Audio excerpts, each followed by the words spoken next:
Hi friends, Friday mini vlog நான் பார்க்கலாம் வாங்க. பாப்பா காது குத்தி அதுக்கப்புறம் வந்து பார்த்தீங்கன்னா பர்த்டே எல்லாமே வந்து செலிப்ரேஷன் பண்ணிவிட்டு இன்றைக்கி பையனுக்கு ஸ்கூல் லீவு, அதனால் ஊருக்கு வந்து கிளம்பி வந்துட்டோம். இன்றைக்கி வெள்ளிக்கிழமை கும்பிட்றாங்க, அதுவும் இல்லாமல் இன்றைக்கி வரலட்சுமி நோம்பு. சரி அப்படியே வந்து ஊருக்கு கிளம்பிடலாம், பையனுக்கு லீவ் விட்டாங்களே அப்படின்னு சொல்லிட்டு கிளம்பியாச்சு. அங்கே வந்து பார்த்திங்கன்னா லஞ்சுக்கு வந்து வடை, பாயாசம், அதுக்கப்புறம் வந்து பார்த்திங்கன்னா அப்பளம், உருளைக்கிழங்கு சிப்ஸ் மாதிரி போட்டிருந்தாங்க, கத்திரிக்காய் முருங்கைக்காய் சாம்பார், ரசம், அதுக்கப்புறம் வந்து பார்த்திங்கன்னா சாதம். இதுதான் வந்து இன்றைக்கி ஸ்பெஷலாக வந்து பண்ணியிருந்தாங்க. ஆஃப்டர்நூனே வந்து பார்த்திங்கன்னா வெள்ளிக்கிழமெலாம் கும்பிட்டுட்டாங்க. இன்றைக்கி ஈவினிங் போல் வரலட்சுமி நோம்பு அவங்க நெய்பர்ஸ் வீட்டில் வந்து செலிப்ரேஷன் பண்ணுறாங்கன்னு சொல்லிட்டு ஒரு 2 வீட்டில் கூப்பிட்டு இருந்தாங்க. ஒரு வீட்டில் வந்து பார்த்திங்கன்னா நல்லா பெரியசாக செலிப்ரேஷன் பண்ணியிருந்தாங்க. அதை நான் தனியாகவே வீடியோ எடுத்திருக்கேன், நெக்ஸ்ட் வந்து வரும் பாருங்கள்.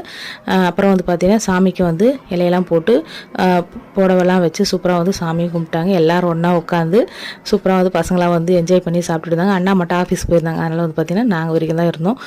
அதுக்கப்புறம் ஈவினிங் போல் வந்து பார்த்திங்கன்னா வெளியில் வந்து கொஞ்சம் நேரம் விளையாடிட்டு அதுக்கப்புறம் ரெடி ஆகிட்டு வரலட்சுமி நோம்புக்கு கிளம்பி போனால் அது அடுத்த வீடியோவில் பார்க்கலாம். Okay friends, by.